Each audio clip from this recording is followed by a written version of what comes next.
Nelson here with Average Home Theater, and today we are going to talk about how good 4K can look if it's done right, i.e., not by James Cameron.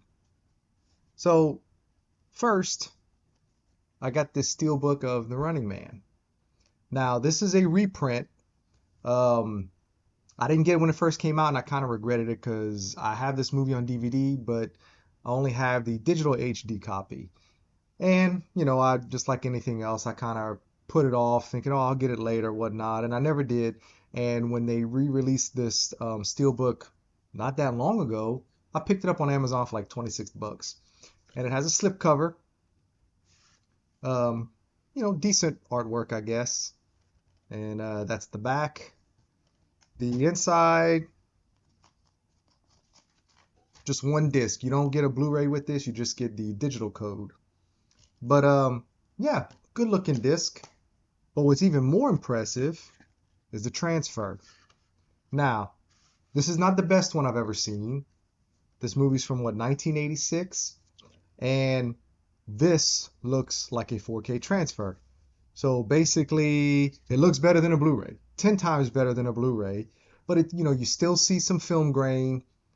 This one is a little on the soft side, with the skin and stuff like that. You can tell it's just not the most detailed 4K that I've ever seen. But for a movie that is almost 40 years old, I thought it looked great. I did some side by sides with my digital HD copy that I previously had, and there's no comparison. The Running Man looks great on 4K. That looks better than True Lies. 10 times better than that fake AI stuff.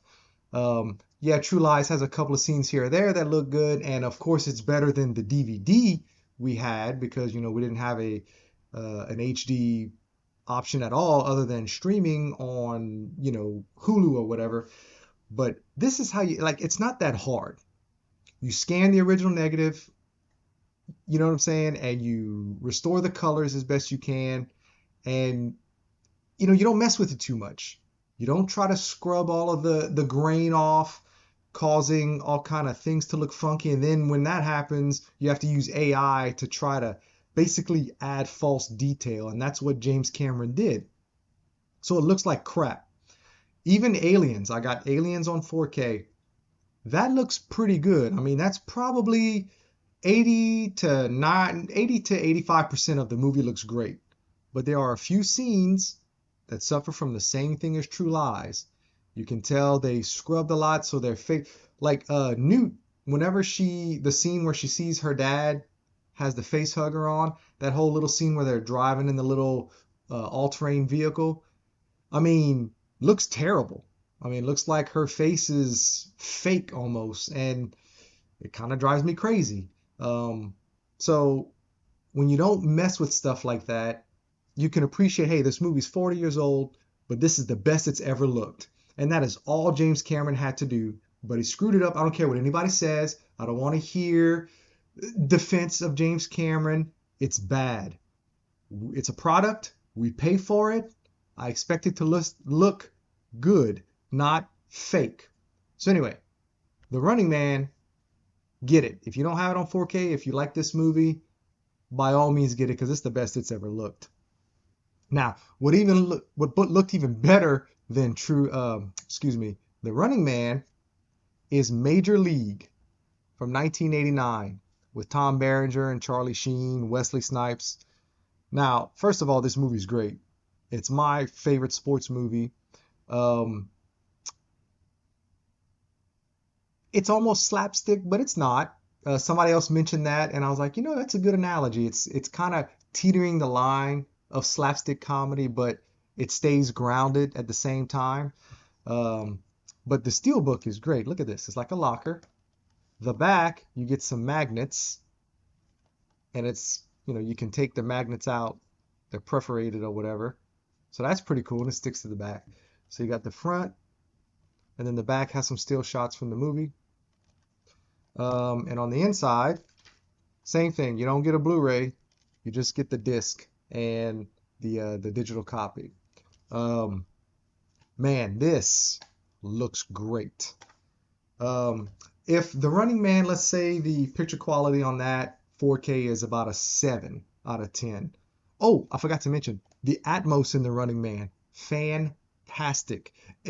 I felt like I was watching the movie for the first time. Helicopters constantly in the overheads, music, um, just the Atmos track is great. It's one of the better Atmos tracks I've heard in a while. Um, Major League, just has a regular 5.1 mix, but it's fine. It sounds okay. This movie doesn't need to have an Atmos track. It's not that kind of film. Um, but the picture quality on this, if The Running Man is a 7, this is an 8.5. Easy. Um, there are a couple of times where it's, obvious the camera negative or whatever must not have been great. So it's a little out of focus, but like maybe once or twice. Like I'm not joking. The rest of it, I mean, it looked pristine. There was a little bit of film grain. You can tell they didn't do all kind of scrubbing to try to make it look brand new like James Cameron does. Um, the colors were good. It's not a very vibrant movie to begin with. Um, but I compared it to the digital stream on HBO Max. That, like, I didn't realize how bad the movie looked until I saw this. Comparing them side by side, there is no comparison. Um, so if you're a fan of Major League, absolutely get this. Hopefully you can still get the Steelbook. I don't know, but if not, at least get the 4K on this. It is absolutely worth the money, especially if you don't have it already. Um, but that's my thoughts on those two great steelbooks, two great 4K transfers. Not the best ones I've seen. Major League's is actually kind of up there, but for the age of these movies, coming out around the same time as Aliens and True Lies, because True Lies is only 3 or 4 years after Major League. So why these movies can look so good and James Cameron can screw up those movies so bad is just beyond me. He has a thing about wanting his movies to look like they were shot yesterday, and it just, even with all the technology we have now, it obviously doesn't work. So he's done it with Terminator 2, True Lies, and Aliens, and also now I don't have The Abyss, but from what other people have said, it suffers from the same thing, especially prior to going underwater.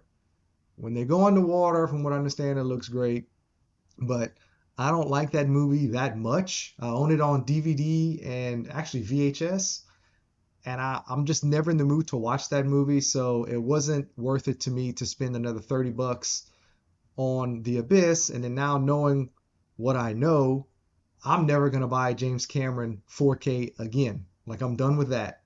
Um, just gonna ride out what I have, and even Aliens, as good as it was in moments, I think it's distracting enough to where I'll probably just watch my Blu-ray copy from the quadrilogy before I'll watch the 4K again. I mean, that's just where we are.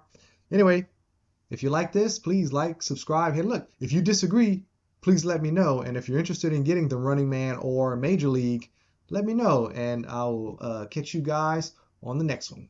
Goodbye.